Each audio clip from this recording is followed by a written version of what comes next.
So follow-up and race report for the 1975 Can-Am 175.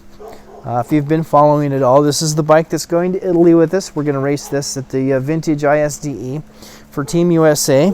I'll be riding the A2 class this year, and this will be the bike. So we're shaking this one down. We're going to have it all sorted out, unlike we had the 250 last year. Anyway, this reminder of some of the upgrades. We've got Molecule Motorsports handguards, very tough. Got custom graphics for them from Seth himself. Upgraded to the HVA factory Husqvarna foot pegs that bolt right on. Anyway, so race report. We raced the China Hat ISDE. Rode the China Hat Poker Run the day before. So 40 miles in the Poker Run. Went flawless. Everything was great. I had to back my rear brake off because it was dragging a little bit, but that was really the only adjustment I made. The clutch is flawless. That 3-ball clutch, I cannot recommend it enough. From Vintage Roost is where you get those, and it's awesome. The lights work on a battery. Put a lithium battery on there. Everything, the brake light works. Everything.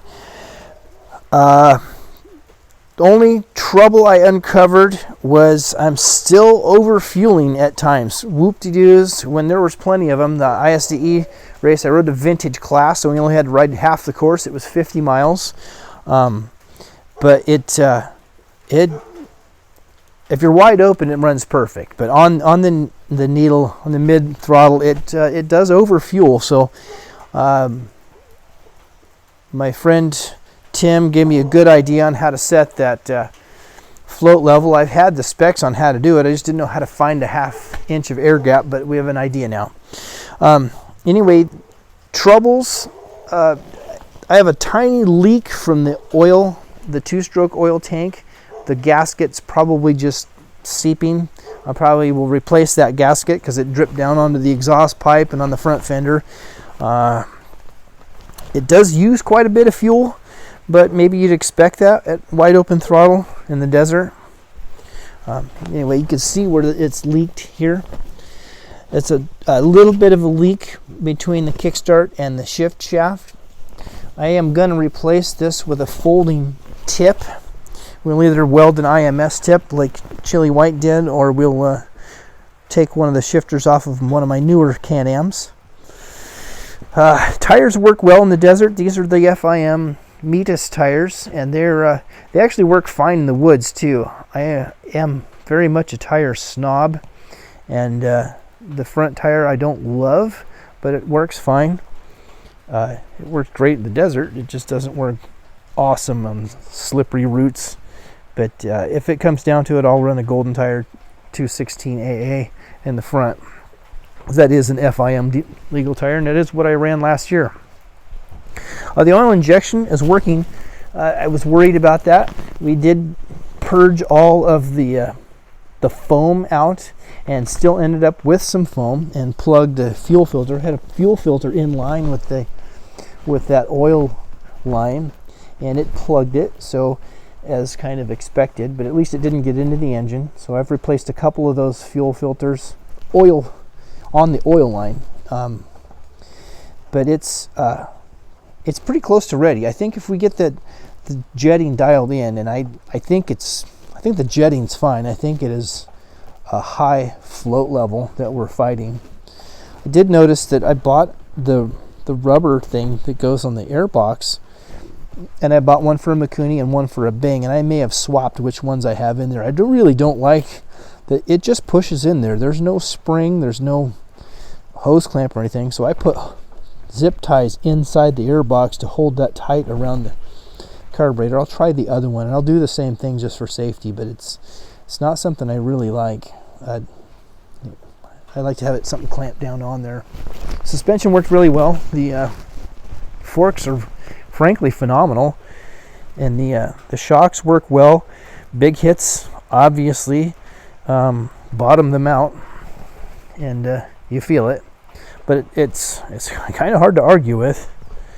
I've didn't seal up my holes for my bib mousses, and I squished a whole bunch of that mousse lube out of my wheels, so we'll have to be redoing that pretty soon. But other than that, today I'll disassemble and redo that float level in the carb. Unfortunately, with this up pipe, you have to take the seat and tank and the air box completely loose in order to get it out. But that's just the cost of doing business, I guess, on these. And once I get it right, it should be right, and I won't have to do that in Italy. It does use quite a bit of fuel. I'm a little concerned at how much fuel it uses. But in Spain, we didn't have to go super far between fill-ups, but it uses quite a bit of fuel.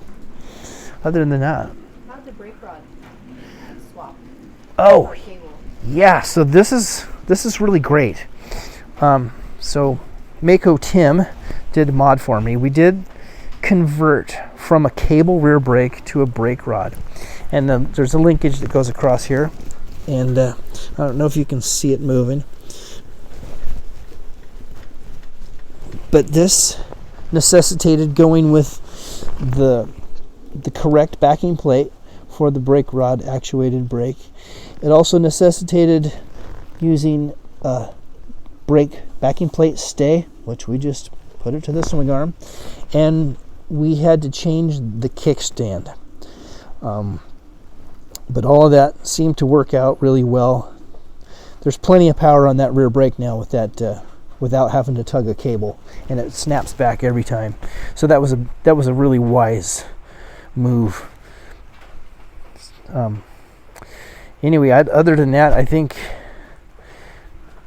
it's all positive for now.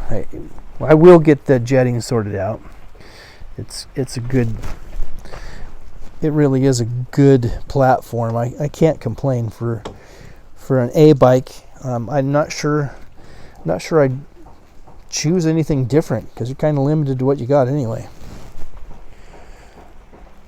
Anyway, for now, I think we'll end this and we'll be on to the next update.